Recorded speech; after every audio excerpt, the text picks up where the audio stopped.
Hi guys, here we are for our reading lesson this morning, and I just want to quickly talk about the different stories that you guys have heard this week. Because in our reading, what we've been focusing on, not only just our or words, but also the different professions that you can have, right? In social studies, we went from goods and services to talking about the different types of jobs that people do. Some of them are different are services that they provide. Some of them are just professions by nature, and maybe they ultimately provide a good, maybe they provide information, right? So let's talk about some of the ones we've talked about so far. Jane Goodall, she was a primatologist, right? She studied primates. Primates is another word for monkeys, right? She studied chimpanzees. And because of that, she ended up being an anthropologist, means studying the way animals and humans interact and just the way of the world, and has become an activist too because of it, because she realized animals and nature are so important. So what happens is you kind of find one job and then you realize there's so much more that you're capable of doing, which is so amazing and so cool. Like Katherine Johnson, right?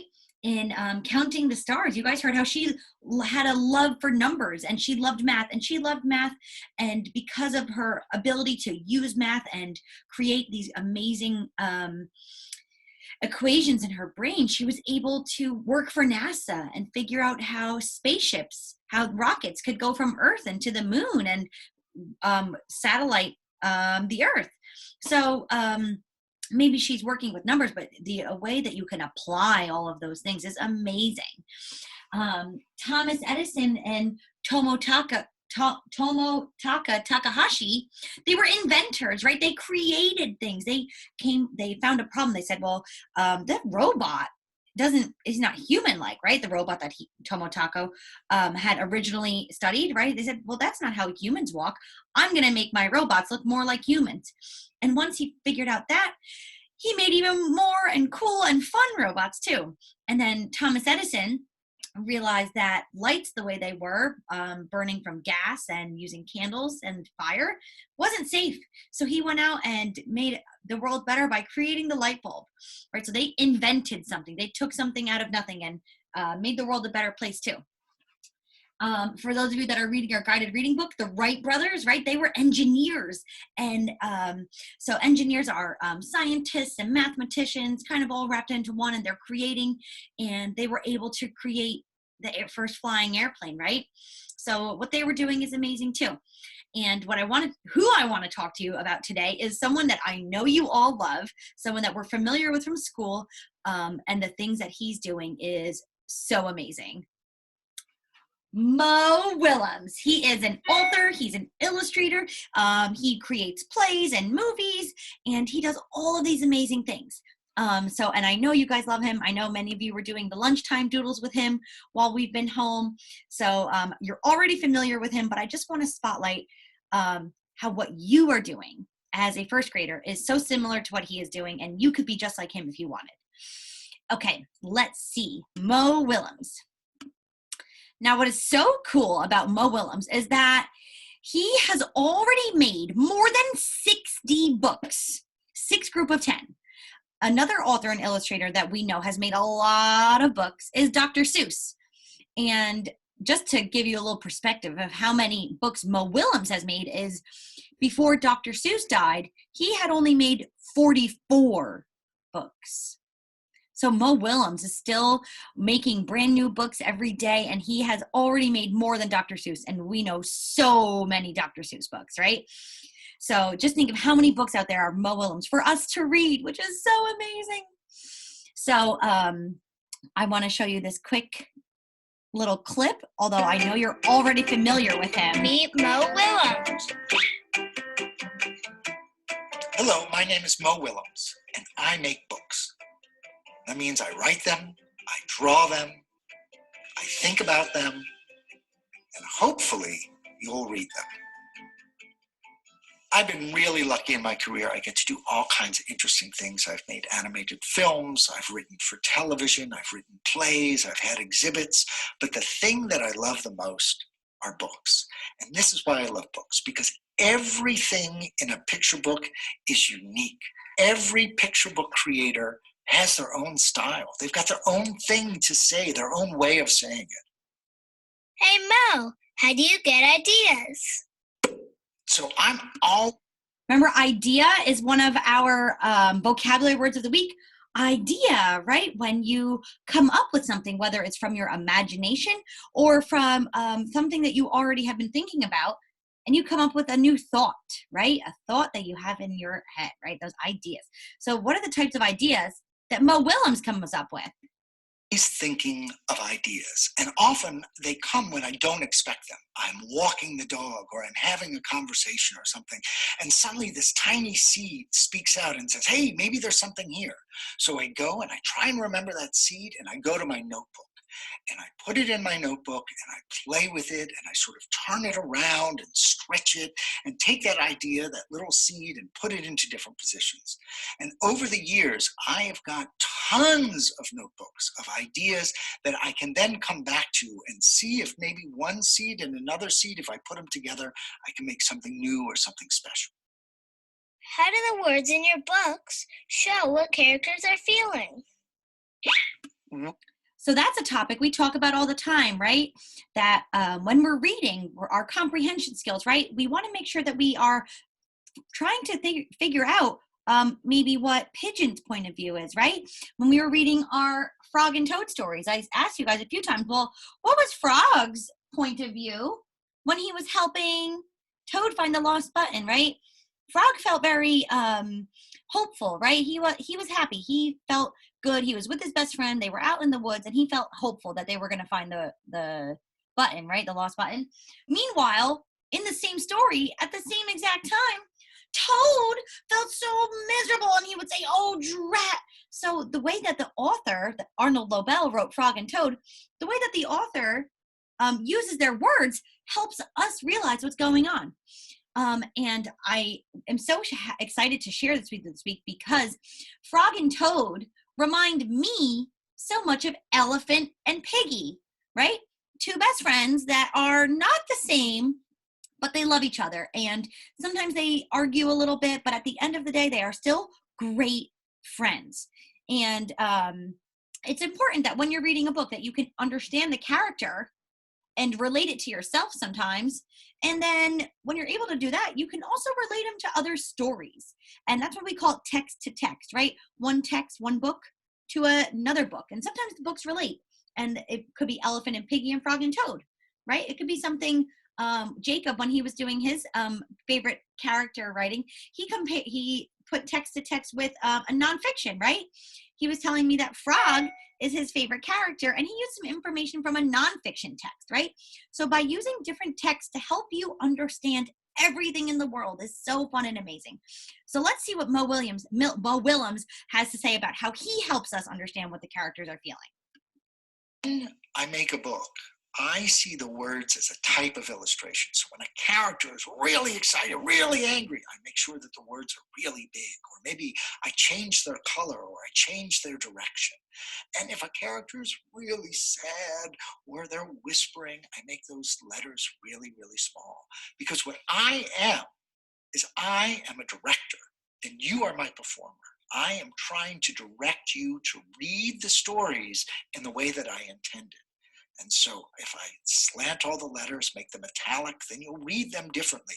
If I make them super bold, you'll read them heavier. All those different things are techniques that I use so that I can manipulate you into doing what I want. Wow. Do you ever make mistakes? Do I? What do you guys think? Do you think Mo Willems ever makes mistakes? Who here makes mistakes? Miss Egan makes mistakes all the time.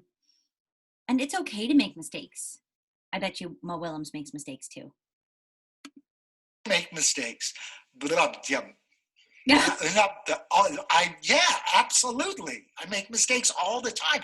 A matter of fact, part of my job is to make mistakes so that every now and then one of those mistakes has a germ of something I wouldn't have thought of and it becomes something great. Making mistakes is the most important of the process. Do you make your books all by yourself? And making mistakes is so important in us as students and as parents and as teachers, because if we don't make mistakes, then we don't find out, right? It is absolutely okay to make mistakes, right? Miss Egan always says, give some love to your mistakes and then keep going, right? When you are an author illustrator, when you are writing and drawing something, it is, in a sense, yours. You've created it. But there's always somebody helping you. There's my kid. There's my wife. There's my editor. There's my agent. There are my friends who are also writers. Sometimes we share each other's work and we give each other advice. So even if it just has my name on the cover, that doesn't mean that I'm the only person who was involved with that story. How long does it take you to make a book? So whatever book I'm working on right now, the ideas that I'm having, that I'm sharing with my editor, the sketches that I'm making, if you're in second grade right now, the soonest that that book would be finished, you would be in fourth grade. It takes a long time. It takes a lot of writing. It takes a lot of drawing. So the process takes years. Finishing a book is fun. It's cool. But it takes a while before the book is made because it has to go to the printer and there's technical stuff that has to happen. And then finally, one day you get a box in the mail and there's the final book and it's in your hands. And man, that feels really cool. But I tell you, for me, what feels the coolest is if I walk into a bookshop or I walk into a library or I'm just somewhere on the street and there's a real life kid reading one of my books and laughing. That is amazing. That is the best experience that I have ever had in my professional life. Hey Mo, can kids be writers too? What do you guys think? Do we write every day? That makes you a writer, and I bet Mo feels the same way. Here's the thing. If you like to write, and you like to draw, and you like to make stories, you are a writer. You are an illustrator right now. That means that you have something to say. You have something to share. There's an audience out there that wants to hear what is uniquely you, what matters to you. And this is the time, while everybody else is, running around or at recess or playing video games or doing whatever, for you to be able to sit down and discover how to communicate your you-ness to the world outside. So I'm going to speak just to you right now. That illustrator, that cartoonist who's sitting there watching this with all the other classmates or at home or whatever you're doing, take your time. The days you don't feel like drawing, draw those days anyway, because there's something special in you that's going to come out of your pen or out of your pencil, and it's going to change the world.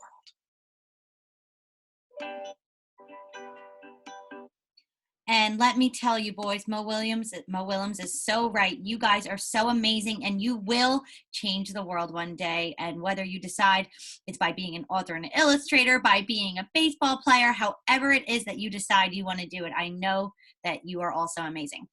So because of that, it's not easy doing anything, right? We always say, maybe I'm not doing it, but I'm not doing it yet.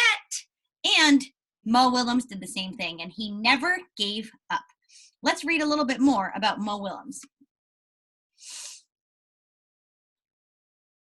Good work, Mo. How does Mo make a book? He has great work habits. Number 1, Mo takes his time. Mo made up the characters, Elephant and Piggy. It took him a long time. He wanted 2 animals that were just right together. He drew a lot of pictures. He wrote down a lot of ideas. He did not rush.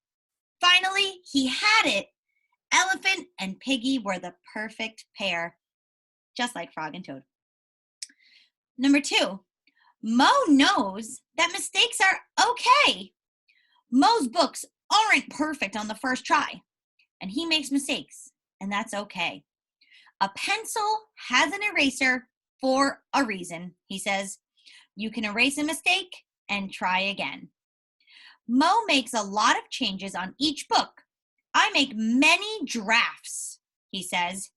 Here is a draft and the final page from his book, A Big Guy Took My Ball.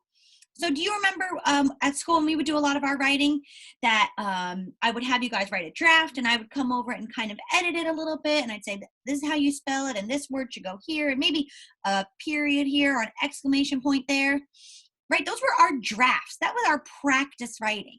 And once we say, oh, that's exactly what I wanted to say, or I wanted an exclamation point there instead, then we make the final page from it, right? So being an author, I mean, you can't just put an idea on paper one time and say, boom, done, right? You go back to it and you revisit, and maybe you make it on some beautiful, nice paper and with some markers instead, right? You go back and you make your final product look beautiful. So, but we're still in the beginning stages of being writers, and that's okay too. That doesn't not make you writers. You guys are amazing, amazing writers. Number 3, Mo doesn't give up. Mo wasn't always a famous author. His first book was Don't Let the Pigeon Drive the Bus. Oh, remember when we read that on the first day of school? Mo sent it to book companies, and guess what? No one wanted it. But he didn't give up. He thought his book was good. And finally, after 2 years of giving it to other people to try and read and make it popular, someone finally published it. You know why? Because number 4, Mo believes in himself. Mo thinks his stories are good. He thinks your stories are good too. He says that the stories you write are just as important as the ones he writes. There's no difference between what a first grader is doing and what I am doing, right? You guys are doing the same thing as Mo Willems. We're creating little illustrations and we give them speech bubbles and we're talking about our characters. And guess what? Mo Willems is doing the same exact thing.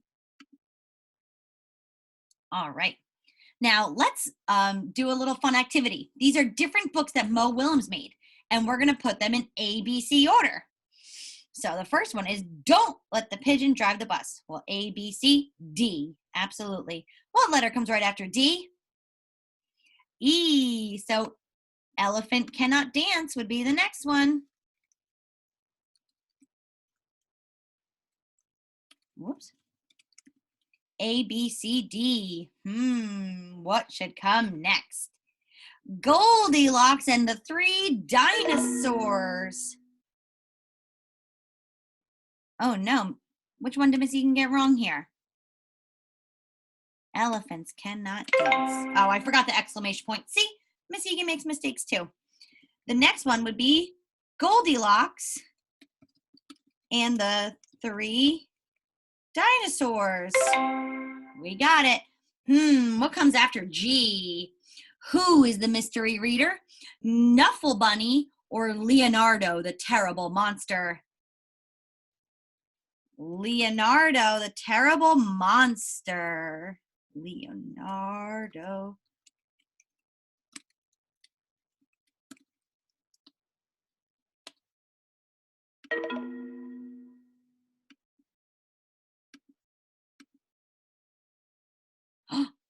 Oh no, guys. A, B, C, D, E, F, G, H, I, J. That's right, it's Knuffle Bunny. And then Leonardo, the terrible monster. And finally, who is the mystery reader?